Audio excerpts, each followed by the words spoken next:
saya boleh tertarik dengan Islam. So dulu I memang environment saya ada ramai kawan-kawan Islam dan saya ada satu kesempatan kenal dengan arwah suami saya. So actually from that kita dah kenal lama, tapi in year macam 2009 kita kenal secara lebih rapat. I rasa a few months dia terus cakap, dia terus ajak macam dia nak ajak kahwin. So I cakap kalau you bukan Islam mungkin I boleh terus say yes. So I cakap tapi I perlu masa untuk saya belajar mendalami, secara mendalami supaya saya nak tengok saya boleh ikut jadi seorang Islam yang bagus atau tidak. So saya ambil kesempatan pada tahun 2009 saya belajar kursus selama 5 hari khusus untuk mu'alaf. So I pergi kursus tu. After 5 days memang terbuka hati saya sebab satu ceramah yang saya attend, ustazah tu, apa yang ustazah tu cakap memang terbuka hati saya dan saya tak boleh tidur selepas kursus tu. Kenapa tak boleh tidur? Sebab saya takut nanti saya tidur, tak bangun dan saya tak ucap syahadah, tidak diterima oleh Allah. Sangat-sangat takutlah. Walaupun masa tu macam it's just macam saya pun tak pasti dia betul ajak saya kahwin ke tak kahwin ke. Kita tak ada tarik untuk nak macam nak nikah ke apa. So I just macam I tak tahan lah, tak sabar. Lepas tu after 3 days sebenarnya saya mengucap 2 kalimah syahadah dengan bimbingan ustazah. Lepas tu saya dah in year 2009 November saya menjadi seorang Islam lah, mu'alaf at that time. So saya belajar, saya pergi kursus lagi dan cabaran dan halangan untuk saya mengalami sepanjang sebagai seorang mu'alaf after I revert become a Muslim. So I think the first one definitely akan family member akan rasa kita dah lain. Lepas tu family member akan rasa kita dah makan tak boleh makan sama. Lepas tu sebab yang first thing I nak berhijab. Especially kakak saya, dia rasa sangat sedih. Dia rasa sangat sedih sebab kita dah jadi lain. Dia cakap kenapa orang lain tak payah pakai, kenapa you kena pakai? It's okay, you tak payah pakai, we are still a family. Lepas tu I terang kat dia, walaupun saya pakai tudung, walaupun saya berhijab, kita tetap akan, we are still a family, we will not make any changes. Tapi itu my mum pun tak berapa happy sebab apa yang dia masak, macam-macam dia masak. I cakap I'm not hungry, I dah makan, I kenyang macam tu. Tapi sebenarnya I cakap ni benda-benda ni kita tak boleh makan, kuali kita tak boleh guna kuali sama. So macam I tak sampai hati nak cakap at first, tapi after 3 months I terangkan kepada my mum, walaupun ini bukan benda yang ini bukan dia cakap ni bukan haram. I cakap ya, tapi ini walaupun chicken, ayam kena disembelih. So my mum macam okay, itu kita boleh belilah yang halal. Saya cakap, tapi kuali pun kita tak boleh guna kuali yang sama. So after that, sebenarnya my mum sangat-sangat touching sampai hari ni. I rasa macam after the next week, my mum actually dia beli kuali baru, pinggan mangkuk baru, semua baru lah. So memang that is very touched lah. But it takes some time lah for them, for me untuk sebenarnya untuk berubah lah. Lepas tu ada juga yang cabaran sebab dulu kerja kat MAS, memang lepas saya masuk Islam memang saya nak jaga solat, kalau boleh I nak solat 5 waktu. Pada mula-mula cabaran dia sebab saya tak pandai kan, so saya kumpulkan semua solat. Dari mungkin saya keluar subuh, I solat subuh, lepas tu Zuhur, Asar, Maghrib, Isyak saya solat masa saya balik rumah. Sebelum nak tidur tu saya solat. Kadang-kadang saya solat sampai tertidur. Saya solat ni rakaat berapa? Saya solat sampai saya tertidur sebab saya macam mana saya nak buat. Tapi as time go by, I belajar lagi. Saya rasa macam tak boleh, itu kena solat di dalam waktu. So I decided to drive to work. I bawa kereta, lepas tu I parking kereta dekat airport, I solat lah. I try to follow as close as possible. So memang ada satu, not just cabaran, tapi itu turning point. So I cuba, I think itu tahun kedua saya masuk Islam. Tahun kedua saya masuk Islam, I dah cuba dah. I memang tak tahu I boleh jamak, lepas tu I boleh solat Zohor dengan Asar at that time. Tapi hari tu flight delay. Lepas tu flight delay, bukan I dah jalan secepat mungkin. Lepas tu I pergi remove makeup, I ambil uduk. Memang masa tu I dah nak takbir, solat jamak, Zohor, Asar. Lepas tu I takbir je, I dah dengar azan maghrib. And kat sana memang I menangis lah. I menangis sampai macam sedu-sedu. Macam I feel saya sangat bersalah. I rasa macam Allah give me everything. Allah just ask me to solat. Tapi I macam solat pun I tak dapat nak buat ke. Padahal saya tahu. Dan kenapa saya tak boleh solat at that time. So macam I memang sangat sedih. Lepas tu I teruskan sampai orang kat surau tu semua dah tengok saya. So macam bagi saya jalan keluar lah. You know, give me. I believe, I yakin. Kalau I tak kerja ni, I akan ada rezeki yang lain. Macam itulah. And then after that, lepas tu the next year, after I masuk Islam, the next year I actually got married. Pun bukan senang lah kan, ada banyak cabaran. Maybe the misperception people towards mu'alaf, you know, maybe we are not enough understanding, but we just know each other in depth for a few months. Lepas tu we have made the decision that we want to kahwin. Lepas tu macam sampai satu macam kalau tak jadi kahwin pun tak apalah, I will still be Islam. Because that is the question that I ask myself is, if you said that kalau you masuk Islam sebab you nak kahwin, you tahu ke berapa panjang jodoh you dengan you punya bakal you nak kahwin tu. So I cakap, if dalam hati saya tanya diri sendiri, kalau betul jodoh tak panjang, betul ke I akan stick with Islam, betul ke saya masih nak Islam, betul ke saya masih nak tetap nak jadi seorang Islam. And the answer is yes. So macam even after a lot of challenges, I still decided I want to be a Muslim, even though I rasa in the end, memang kita akan rasa macam tu kan, kalau jodoh kahwin ke tak kahwin macam tu. So in the end, we got married, Alhamdulillah, and I still continue to work for a few more months, and then after that, I found out that I got pregnant, and then after that, memang kalau mengandung kita akan berhenti lah, sementara kita tak fly kan. So after that, anak kami dilahir 2011 December. So the next year, I think it was on my birthday, he actually, my late husband, Allahyarham, actually diagnosed leukemia on my birthday. Okay, so fast forward, we gone through the treatment.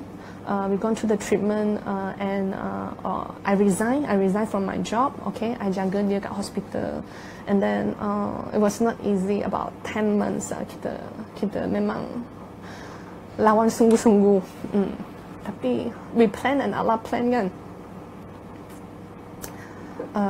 But we really did all the treatment that is possible and semua. Dan saya memang sentiasa saya yakin. Kalau Allah turunkan penyakit itu, Allah akan turunkan penyawa sekali. Cuma kita jumpa ke tak jumpa ke macam tu. Sebab dia pun pernah cakap dengan saya, dia cakap dia nampak saya down, nampak saya sedih kan. So dia cakap dengan saya,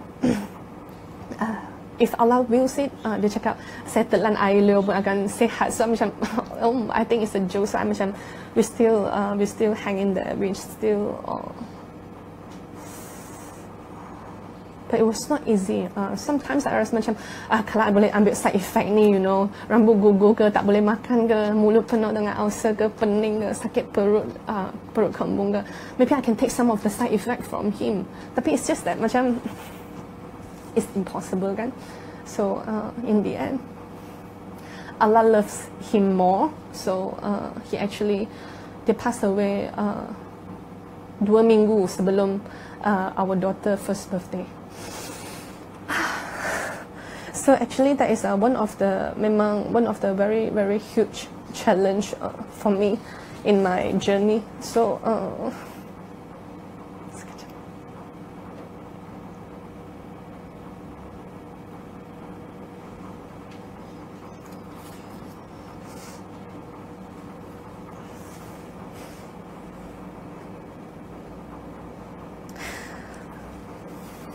here I am, you know. Sentiasa I rasa I dengar orang cakap kan, memang kita akan cakap dengan orang, Allah tak akan uji kalau kita tak mampu. Tapi masa yang baru-baru berlaku tu, kalau I dengar orang cakap macam tu, macam you never gone through what I have gone through, kenapa you boleh macam you cakap macam ni sakit, bukan sakit telinga saya saja sakit, macam sakit hati saya. So saya rasa macam you don't know what I gone through, you cakap macam tu, I rasa macam you will not understand my feeling kan. I rasa macam tu. But I think lama-lama memang saya rasa it's true, you know, Allah love me and Allah tidak akan uji apa yang kita tak mampu. Memang kita akan mampu melalui ujian semua tu. So I was really down, but at the same time I just divert my attention. Lepas tu I just look at our daughter. Actually my relationship dengan my daughter masa tu pun tak berapa bagus. Sebab if you know leukemia treatment that we need to actually stay in the hospital. So I teman dia. Actually the daughter kita letak dekat my in-law place. So memang kita I teman dia lah. I gone through every treatment. Lepas tu kalau dia dalam ICU pun I slept in the ICU and all that. So it's not easy. It take me not just to say sometimes. Sampai hari ni kalau I fikir balik apa yang dia gone through, what we gone through, I still akan rasa it's not easy. It's so difficult actually. So so after that I rasa yang betul-betul saya rasa saya boleh macam how I come up, macam mana saya bangkit dan saya tidak lagi hanya bersedih sahaja. Saya sebenarnya I meet a sister and I become a voluntary for the New Muslim actually. So I rasa bagaimana kita susah pun ada orang yang lagi susah daripada kita. Lagi I rasa 10 kali ganda lagi susah, lepas tu tidak di-accept oleh family. Ada lagi ramai orang yang lagi susah daripada kita. So macam it takes me 2 years I serve the voluntary job. Lepas tu I tengok macam-macam mualaf atau orang yang susah. I betul-betul redha. Lepas tu I betul-betul I rasa memang Allah tidak akan uji saya lebih daripada kemampuan saya. Dan setiap ujian yang kita melalui itu ada hikmah dia. Saya memang yakin ada hikmah. Maybe Allah telling me that you become a Muslim is because of me. Because of I have opened your heart. It's because of you choose Islam, or because Allah choose me. So I memang rasa semangat. That 2 years I memang rasa semangat. Lepas tu I can accept that you know Allah's plan is better sebenarnya. I bukan cakap apa, but I have a very clear purpose. Lepas tu kenapa I jadi seorang Islam, bukan sahaja kerana nak kahwin, sebab I rasa I've chosen to be a Muslim. Or maybe you know, Allah asked us when we 4 months old, you know, dia tanya, you nak macam mana, you nak jadi seorang Islam atau tidak. Maybe I have already said yes at that time. So kalau apa yang sejak saya masuk Islam saya dapat, I rasa a lot of things that you know, my life have filled with purpose, you know. Macam I know where I want to go. I know what I want in this life. This life is the platform. Macam mana saya nak you know, memang saya mengidam syurga Allah, kasih sayang Allah, you know. There's so many things that I have gotten become a Muslim. Even I rasa after 5 years I masuk Islam, my mom actually said that my mom after 5 tahun baru my mom cakap dengan saya, you are actually a so much better person compared to last time. Dia cakap I jadi orang yang lebih baik. Saya memang sangat-sangat gembira masa tu, dan sekarang pun memang saya duduk dengan my mom. Saya nak bagi tahu sebenarnya apa yang kita rasa halangan, cabaran, our family cannot accept or whatever. I think itu semua bukan masalah, sebab pemilik hati kita adalah Allah. So kalau pemilik hati kita adalah Allah, kita boleh doakan sahaja apa yang kita nak. Kalau our parents macam my parents tak nak saya jadi Islam ke apa, if you just think that, you doa sahaja, Allah akan bukakan hati mereka, Allah akan lembutkan hati mereka, dan Allah kalau Allah nak itu berlaku, kun fayakun, it will happen. Dan saya rasa not just, maybe that's just one of the challenge kan. Allah sentiasa bagi kekuatan, dan Allah sentiasa bersama dengan hamba-hamba dia yang susah, yang diuji. I can feel kalau yang nak cakap one of the biggest thing that I dapat sejak I masuk Islam is the love of Allah. So, and I feel very happy that it's not just like, bukan macam material, bukan happy tu bukan macam material you dapat sesuatu yang you suka, bukan sebab orang puji you, bukan, but you know that's you know Allah love you, Allah is always there. Kalau kita harap cinta manusia, manusia akan meninggal ke apa ke, manusia people change, but Allah is always there. And Allah always love you, support you. Kalau kita ada di jalan Allah, kita sentiasa menang, saya rasa. Lepas tu hubungan saya dan keluarga dan saudara lain, saya rasa tak ada masalah. As a Chinese, I still celebrate Chinese New Year. I still celebrate all the festive. Kalau tak ada macam in terms of agama punya celebration, semua kita boleh join. So even the wedding dinner ke, birthday party ke, kalau dia cakap what can I buy for you? I buy KFC, is halal. They will tell you, you know, it's halal. And then atau I cakap tak apa, kali ni I tak nak makan KFC, I beli pizza. Lepas tu I balik. It's not about the food, you know, it's about the people, it's about, you know, even kalau dah masuk Islam, they are still your cousin, they are still your family member. I rasa it will not separate you from your family, from your loved one. That is not the teaching of Islam. So I rasa tak ada masalah apa-apa. We still happily together as a family. Like kalau every year we will go back gathering for my grandmom birthday. This year kita masak, lepas tu bawa balik. Orang lain nak makan pun boleh. It's just that I don't eat the food that they prepare macam tu.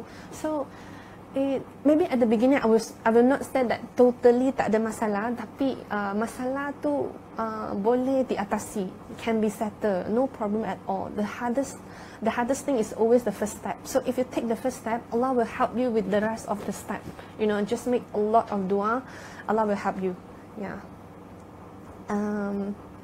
Nasihat saya pada mualaf lain, I rasa I tak layak pun nak bagi nasihat, tapi I think maybe I have a few words that this is apa yang Allahyarham, my late husband, pesan dekat saya.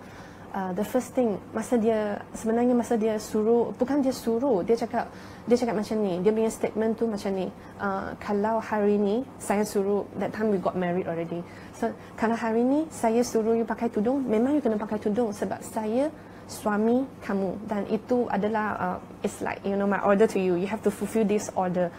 You have to pakai tudung.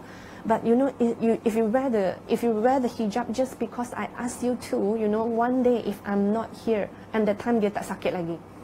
I just don't know kenapa dia cakap macam tu. If one day if I'm not here, you will, you know, you akan was-was, you akan pakai ke tak pakai ke tak pakai.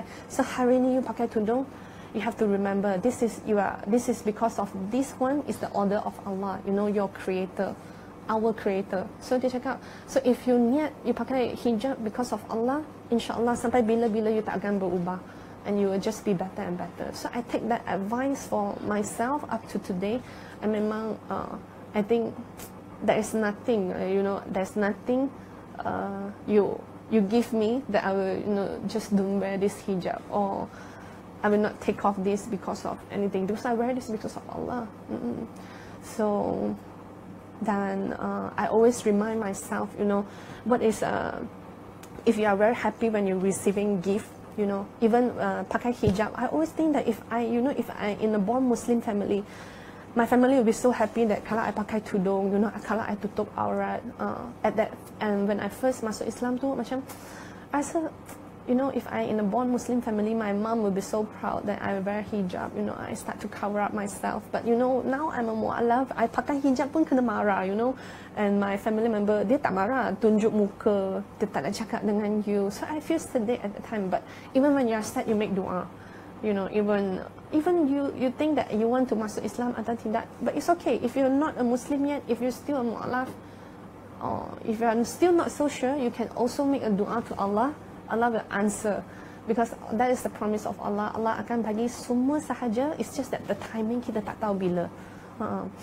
So kalau nasihat tak ada, but I think, you know, if you have not received, you know, like if you want something that I can give, is that I rasa the biggest anugerah, the biggest gift that in your life, maybe this is a question myself to you, the biggest gift in your life, what is the biggest gift in your life that you have ever received? The biggest gift in my life, anugerah yang paling besar dalam hidup saya, pertama adalah saya menjadi seorang Islam. I have become a Muslim, from a non-Muslim become a Muslim. Yeah. And when you taste the sweetness of Iman, you know, even no one, you know, even it is so different, you know, it's like a roller coaster, but that is one of the biggest gifts that I have ever received. The second one, definitely, you know, to able to have a family, yeah, and to be able to, you know, have a risky hope of having a daughter.